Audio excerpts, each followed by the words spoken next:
که د دې د اورېدلو نه پس تا د رمضان صحیح قدر شروع نه کړو او د خپلو ګناهونو نه دې پکې توبه وینې د قیامت په ورځ به دا روژه را روانې الصيام والقرآن يأتيان يوم القيامة فيشفعان للعبد روجا او قرآن بدوانه یو ځای را روانې د قیامت په ورځ ته به د الله مخې ته ولاړې او دا روجه به را مخې ته شي الله ته به وایي الله دا خو هغه بنده دی منعته الطعام والشراب والشهوة الله دا کوم بنده چې ستا مخې ته ولاړ دی او ته تپوسونه کوي الله دا کوم بنده چې ستا مخې ته ودرېدلی دی دا ګورې په رمضان کې ما د خوراک نه منې کړي د سکاک نه مې منع کړي د حلال خواهشات د پوره کولو نه ما منع کړي والله زه سپارش کوم د زما ښایسته مېلمستیا کړې ده په رمضان کې زما سپارش د ده په حق کې قبوله او زما سپارش د ده په حق کې دا قبول کړه چې الله جنت ته داخل حدیث کې راځي الله به سپارش قبول کړي او دا سړی به جنت ته ور داخل او سمو خیال دی که د دې رمضان موږ مېلمستیا نه کړي قدر هم د دې نه کړي په دې کې بندګي نه کړي نو دا روژه به د الله مخې ته دا نه وایي چې الله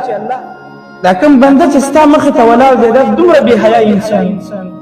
الله دا دومره غافل انسان دا دومره بې حسه انسان دا دومره بې قدره انسان چې د رمضان په میاشت کې الله زه د ده ته مېلمه په طور ورغلی وم د زما دومره قدر نه کول چې ستا بندګي په ما کې نه کول الله دا دومره بې شرمه انسان و چې ده زما د حیا نه کوله او زما په دې مبارکه میاشت کې الله د ګانې بجانې نه بندولې د ګیمونه نه بندول د زړه نه دا نفرتونه نه ایستل د دا ګناهونه نه بندول سره د دې چې تا ورته اعلان کړی چې یا باغی الشر اقصر اې د شر طلبګاره بس ته د الله خاطر وکړه روژه راله د دې شر نه قلار شي الله تا ورته اعلان هم کړی د روژې په اوله شپه او دا دومره بې حیا و چې په رمضان کې هم شرونه کوي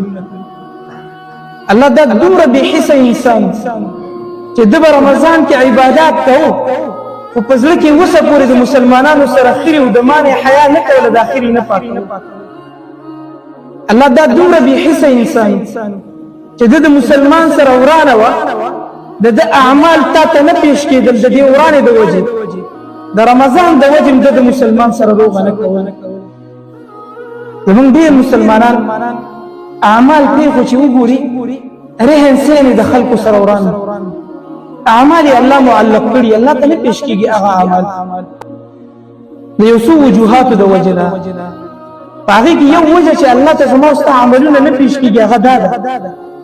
چې د مسلمان سره د په ناحقه طریقه باندې ورانه کړي خبرې ورسره نه کړي الله ته د خپل بندګان ډېر قیمتي دي د دوی قدر به په زړه کې ساتي بې قدري به یې نه کوي په ناحقه طریقه به د سره خبرې نه بندي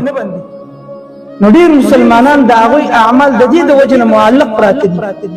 چې خپل منځ کې ورانې دي که د دې د اورېدلو نه پس تا د رمضان صحیح قدر شروع نه کړو او د خپلو ګناهونو نه دې پکې توبه وینې ایسته چې الله